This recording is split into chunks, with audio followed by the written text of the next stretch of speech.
എനിക്കൊരു സംശയം ഉണ്ടായിരുന്നു. എനിക്കിപ്പോൾ ഒരു 3 മാസമായിട്ട് ചുമ കണ്ടിന്യൂസ് ആയിട്ട് നിൽക്കുക. ആ ചുമ അങ്ങോട്ട് മാറുന്നുമില്ല.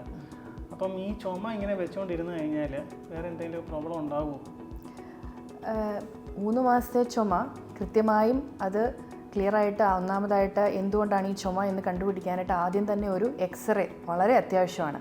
കാരണം നിസ്സാരമായി നമ്മൾ തള്ളിക്കളയാവുന്ന ചുമ ഒരുപക്ഷെ അത് ഒരു പോസ്റ്റ് വൈറൽ റിയാക്റ്റീവ് കഫ്, അതായത് ഒരു വൈറൽ പനി വന്നു പോയതിന് ശേഷം ഉണ്ടാകുന്ന ഒരു സാധാരണ ചുമയാവാം. പക്ഷേ എങ്കിൽ പോലും മറ്റ് ചില കേസുകളും വളരെ വിരളമായി നമ്മൾ കാണാറുണ്ട്. അതായത് TBയുടെ ഒരു ലക്ഷണമാണ് 2 ആഴ്ചയിൽ കൂടുതൽ നീണ്ടു നിൽക്കുന്ന ഒരു ചുമ. അതിൻ്റേതായ സിംറ്റംസ് ചിലപ്പോൾ അതിൻ്റെ കൂടെ കാണും. അതൊരു ഡോക്ടർ ഇവാലുവേറ്റ് ചെയ്യുമ്പോൾ ആ സിംറ്റംസ് വെച്ച് TB സസ്പീഷനിലോട്ട് പോകാം. അതോടൊപ്പം TB അല്ല, വേറെ ഒരു കണ്ടീഷൻ, നിരന്തരമായ വരണ്ട ചുമ വരുന്ന ഒരു കേസാണ് ലങ്സിൽ ഫൈബ്രോസിസ് ഉണ്ടാകുന്നത്, അതായത് ഇൻറ്റർസ്റ്റീഷ്യൽ ലങ് ഡിസീസ് എന്ന് പറയും. അപ്പോൾ ഇൻറ്റർസ്റ്റീഷ്യൽ ലങ് ഡിസീസിൽ ഇതുപോലെ ചുമ നീണ്ടു നിൽക്കാം. 6-7 മാസങ്ങളോളം ഒരു വരണ്ട ചുമ. പിന്നെ ആയിരിക്കും ഒരു പക്ഷേ പേഷ്യൻറ്റിന് നടക്കുമ്പോഴുള്ള ശ്വാസമുട്ടലും കാര്യങ്ങളൊക്കെ വരുന്നത്. പിന്നെ ഇതുപോലെ ചുമ വന്നും പോവുകയും ചെയ്യുന്നത് ആസ്മയുടെയും COPDയുടെയും.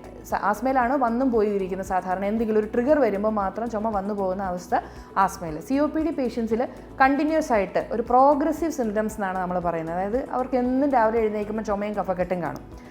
വളരെ വിരളമായിട്ട് നമ്മൾ ഇങ്ങനെ ചുമയായിട്ട് വരുന്ന പേഷ്യൻസ് ചിലപ്പോൾ എക്സ്റേ നോക്കുമ്പോൾ ചെറിയ തടിപ്പുകൾ വരെ അങ്ങനെ നമ്മൾ കാണാറുണ്ട്. അപ്പം ഡെഫിനറ്റ്ലി ഇതുകൂടാതെ ലങ് സംബന്ധമായിട്ടല്ലാതെ മറ്റ് കാരണങ്ങൾ കൊണ്ടും ചുമയുണ്ടാകും. പോസ്റ്റ് നേസൽ ഡ്രിപ്പ് എന്ന് പറയും, അല്ലെങ്കിൽ നല്ല ഗ്യാസ്ട്രൈറ്റിസ് ഉള്ളവർക്ക് ഗ്യാസ്ട്രോഇസോഫാജിയൽ റിഫ്ലക്സ് ഡിസീസ് കൊണ്ടുണ്ടാകുന്ന ഗ്യാസ്ട്രൈറ്റിക് പ്രോബ്ലം കൊണ്ടും അങ്ങനെ ചുമയുണ്ടാവും. ലങ്സിൽ വെള്ളം കിട്ടിയ ചുമയുണ്ടാവാം. അപ്പം ലങ്സിൽ മാത്രം ഒതുങ്ങുന്ന ഒരു കാരണമല്ല ചുമ എന്ന് പറയുന്നത്. ചുമ പല കാരണങ്ങൾ കൊണ്ടുണ്ടാവാം.